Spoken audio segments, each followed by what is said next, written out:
आज हम देखेंगे कि ये मिनिमम और मैक्स अमाउंट कैसे निकालते हैं। अभी देखो मेरे पास यहाँ पर क्लाइंट लिस्ट है, राइट। कभी कभी होता है ना कि ऑफिस में हमारे पास क्लाइंट लिस्ट होता है या फिर अकाउंट्स होते हैं, अकाउंट नेम्स होते हैं, सब प्रोसेसेस होता है। तो ऐसे होता है कि समटाइम हमें उसका मैक्स अमाउंट देखना होता है। जैसे कि लाइक सपोज हमारे पास सबरोगेशन प्रोसेस है।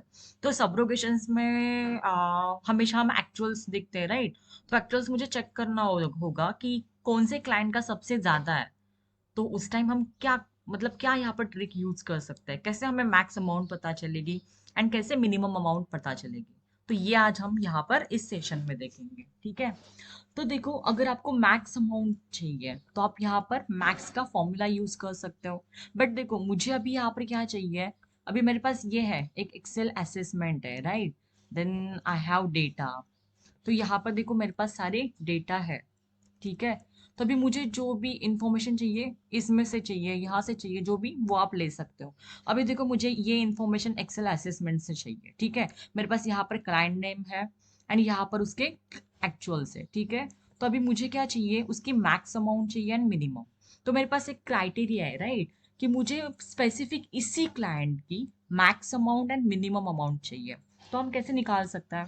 सो फॉर मैक्स अमाउंट हम यहाँ पर मैक्स फॉर्मूला यूज करेंगे। तो देखो मैंने मैक्स फॉर्मूला यूज कर लिया, but we have one condition, right. तो यहाँ पर हम मैक्स इफ एस यूज करेंगे, ठीक है। मतलब मैक्स मतलब सबसे मैक्सिमम अमाउंट, एंड इफ क्यों लिया है, बिकॉज हमें इस स्पेसिफिक क्लाइंट की इंफॉर्मेशन चाहिए, ठीक है। तो अब यहाँ पर देखो फॉर्मूला क्या बता रहा है, मैक्स इफ एस में हमें सबसे पहले मैक्स रेंज लेनी है। मतलब एक्सेल असेसमेंट में जाएंगे, हमें एक्चुअल्स चाहिए, राइट। तो हमने अपनी मैक्स रेंज सिलेक्ट कर ली। अभी वो बोल रहा है कि क्राइटेरिया रेंज बताओ। अभी क्राइटेरिया तो हमारे पास ओनली क्लाइंट नेम का है। तो मैंने क्राइटेरिया रेंज मतलब ही क्लाइंट नेम का जो हमारे पास कॉलम था वो मैंने सिलेक्ट कर लिया। अभी मुझे मेरा क्राइटेरिया बताना है। अभी वो मैंने क्लाइंट सिलेक्ट कर लिया था, राइट। तो अभी मुझे यहाँ पर क्लाइंट नेम में से कौन से स्पेसिफिक क्लाइंट का चाहिए है, तो मैंने ये सिलेक्ट कर लिया है। आई will use close bracket and and. तो देखो यहाँ पर मुझे मैक्स अमाउंट मिल गई। सेम वैसे ही हम मिनिमम अमाउंट निकालेंगे, इज इक्वल टू मिन। अभी यहाँ पर भी क्राइटेरिया है ना कि स्पेसिफिक क्लाइंट का चाहिए, इसलिए हम मिन इफ एस लेंगे, ठीक है। देन यहाँ पर मुझे मिनिमम रेंज लेनी है। तो देखो मुझे एक्चुअल्स का ही मिनिमम चाहिए, राइट। तो मैंने ये ले लिया। देन हमारे पास क्राइटेरिया है क्लाइंट नेम का। तो मैंने मेरी क्राइटेरिया रेंज सिलेक्ट कर ली, मतलब क्लाइंट नेम सिलेक्ट कर लिए। अभी मुझे स्पेसिफिक उसको बताना है कि कौन सा क्लाइंट है। तो मैंने क्लाइंट नेम मतलब B4 सिलेक्ट कर लिया। Then I will use close bracket and enter.